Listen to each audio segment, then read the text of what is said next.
Bonjour à tous, donc on se retrouve pour la suite de la vidéo dans laquelle on va mettre en place l'environnement qui va nous permettre d'utiliser les scripts qui vous seront fournis. On va se remettre également dans la zone qui contient l'infrastructure non sécurisée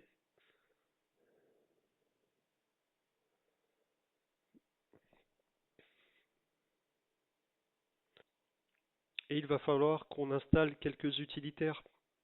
Il vous faudra VMware, l'ISO Kali Linux et un logiciel de connexion distant comme MobaXterm ou comme PuTTY. Alors, pour installer et télécharger Kali Linux, il faudra vous rendre sur le site qui vous sera fourni. Vous allez dans Téléchargement, vous sélectionnez Installer Image, il y a plusieurs principes, mais l'installeur Image contient toutes les dépendances, et vous téléchargez directement dans la fenêtre suivante, en architecture 64. Après avoir téléchargé, vous installez VMware, et après vous ouvrez VMware. Après avoir installé le logiciel, il n'y a pas de piège, hein, c'est procédural. Vous téléchargez VMware, Virtual ou même Hyper-V, vous l'installez, vous l'ouvrez. Après avoir fait cela, vous allez directement dans File, New Machine Virtuelle, Typical. On va aller récupérer l'ISO qu'on a téléchargé de Kali. On va rester sur une architecture Linux en Debian 12, 64 bytes.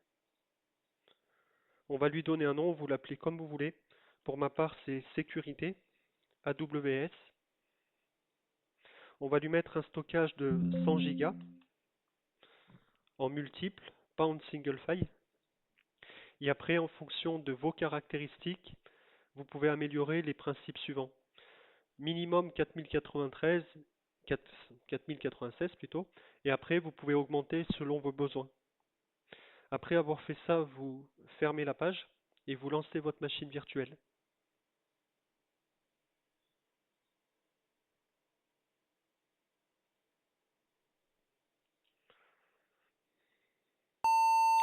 Vous arrivez sur un menu qui va vous permettre de l'installer.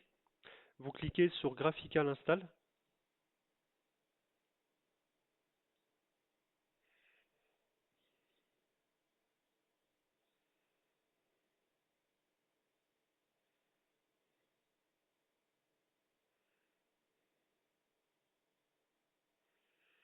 Vous sélectionnez la langue français ou selon vos besoins. Situation géographique France. Configuration du clavier AZERTY. Il faudra patienter un petit peu, notamment le temps de la configuration du réseau. À cette étape-là, vous pouvez avoir des problématiques si vous avez fait des changements. Si vous l'avez installé de manière procédurale, il n'y a aucun problème.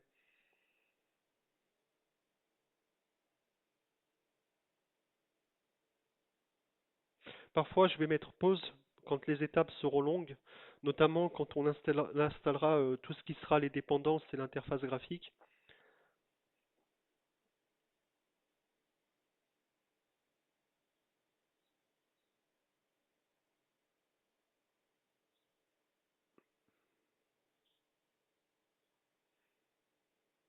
Donc là, vous avez directement la configuration de l'IPv4, l'IPv6, donc tous les paramètres réseau.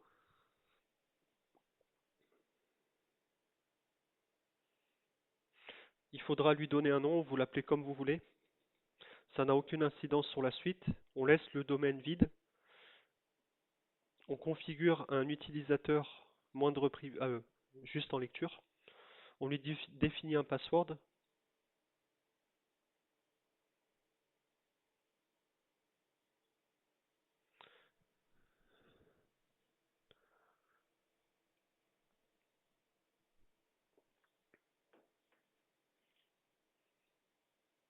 On arrive à l'étape de partitionnement des disques. On va tout faire de manière par défaut. Sachez que vous pouvez faire du chiffrement, mais à ce stade, on ne va pas le faire.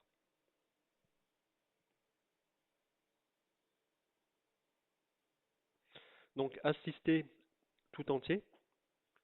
On sélectionne le disque, tout dans une seule partition, et ensuite on applique les changements. À ce stade, je vais mettre pause le temps que tout le système s'installe, hein, soit préparé, et je reviens vers vous.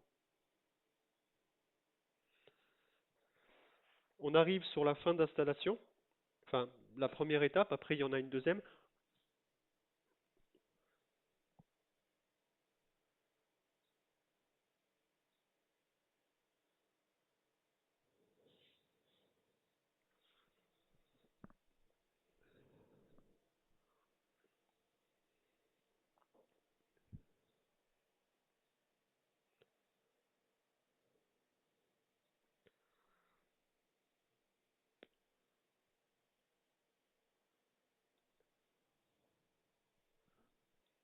Après, vous arrivez sur la sélection des logiciels.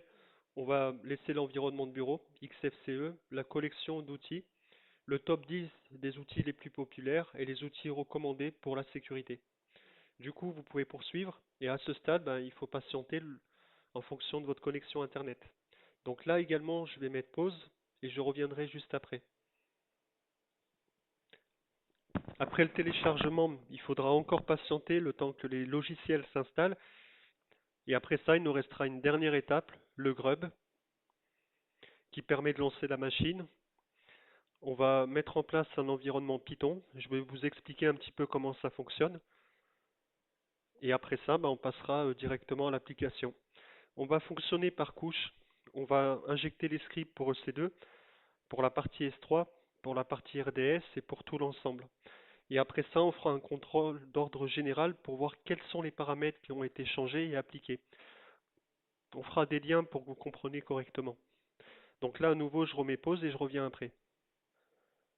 Donc on arrive à la dernière étape dans laquelle on doit installer le grub, c'est ce qui va nous permettre de lancer la machine.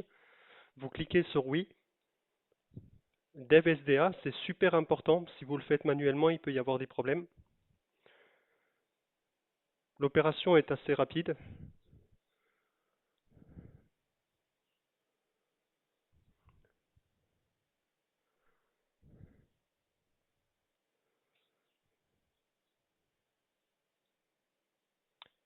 Et après ça, directement, vous pouvez poursuivre et normalement, logiquement, si vous avez suivi les mêmes étapes que moi, vous arrivez sur votre système.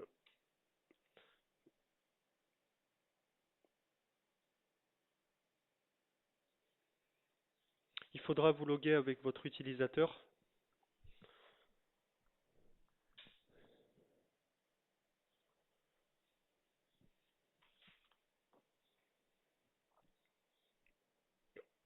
Et pour la prochaine vidéo, on mettra en place l'environnement Python. Et on l'exécutera et on commencera à mettre en place nos scripts. Donc après avoir fait ça, la seule chose qu'il faut, c'est un accès Internet. C'est la configuration du CLI qu'on verra ensemble. Et vous pouvez tester l'accès Internet juste avec une requête ICMP pour voir si oui ou non c'est bon. C'est la seule chose qui pourrait vous bloquer dans la mesure où il nous faut un lien direct vers l'infrastructure Amazon, donc un accès Internet.